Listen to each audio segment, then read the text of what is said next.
UP में अलग राज्य की मांग। लोकसभा चुनाव का वक्त करीब आने लगा है और ऐसे में नेता अलग अलग मुद्दों को जनता के बीच लेकर आ रहे हैं। अब केंद्रीय मंत्री संजीव बलियान ने पश्चिमी यूपी को एक अलग राज्य का दर्जा देने की मांग कर दी है। उनका कहना है कि पश्चिमी यूपी को एक अलग राज्य बनाया जाए और इसकी राजधानी मेरठ हो। संजीव बलियान मेरठ से ही सांसद हैं और प्रदेश के जाट नेता के तौर पर जाने जाते हैं। बलियान के बयान पर कांग्रेस ने निशाना साधा, इसे चुनावी स्टंट करार दिया है। देखिए ये रिपोर्ट।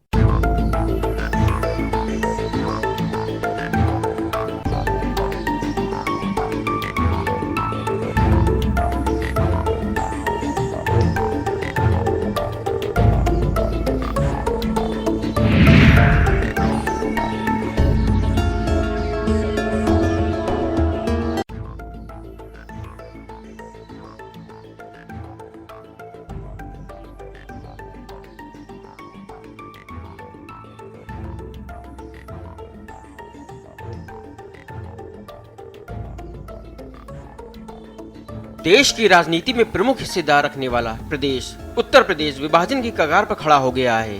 प्रदेश के क्षेत्रफल को लेकर कई बार इसको हिस्सों में बांटने की मांग उठती रही है।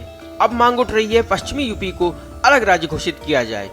2024 के लोकसभा चुनावों से पहले एक बार फिर से यूपी को 2 हिस्सों में बांटने की मांग उठी है, लेकिन इस बार इस मांग की अहमियत इसलिए ज्यादा है क्योंकि ये केंद्रीय मंत्री और बीजेपी नेता संजीव बलियान की ओर से की गई है।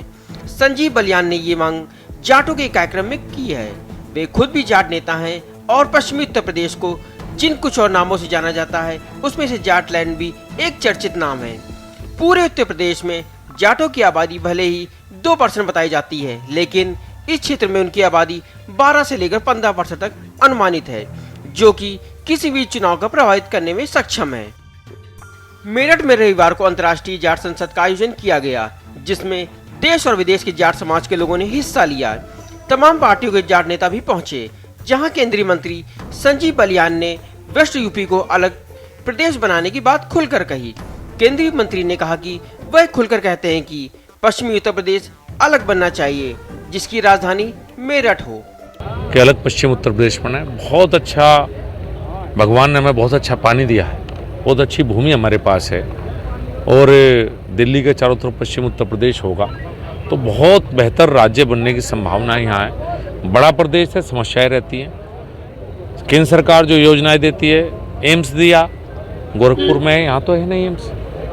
अब गोरखपुर तक हम और आप तो जा नहीं सकते, उत्तराखंड के एम्स में जा सकते हैं, ऋषिकेश जाते हैं, वहाँ वो दूसरे प्रदेश को कम अटेंड करते हैं।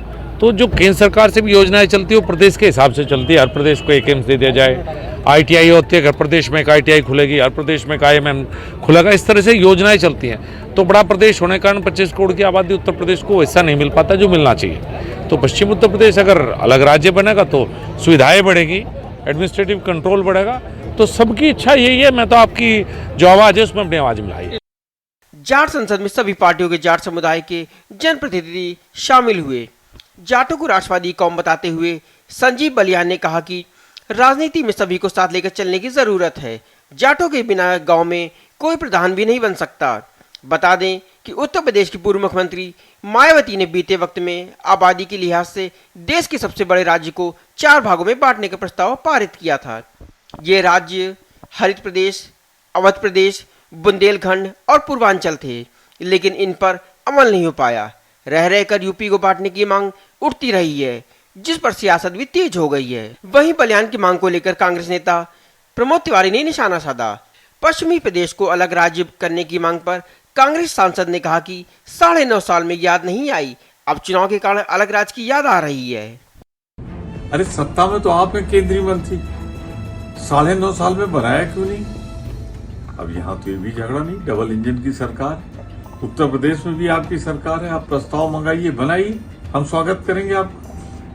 लेकिन चुनाव में जब जनता दौड़ाए और जनता आवाज उठाए तो आप एक बयान दे दें कि बनना चाहिए। अरे बनाना तो आपको है ना, भाजपा को बनाना है ना, तो आप बनाते क्यों नहीं? कुल मिलाकर सामने हार देखकर, दीवार पर लिखी हुई इबारत पढ़कर ये जनता के जिसको मैं कह सकता हूं झूठा जुमला फेंका जा रहा है पश्चिमी उत्तर प्रदेश।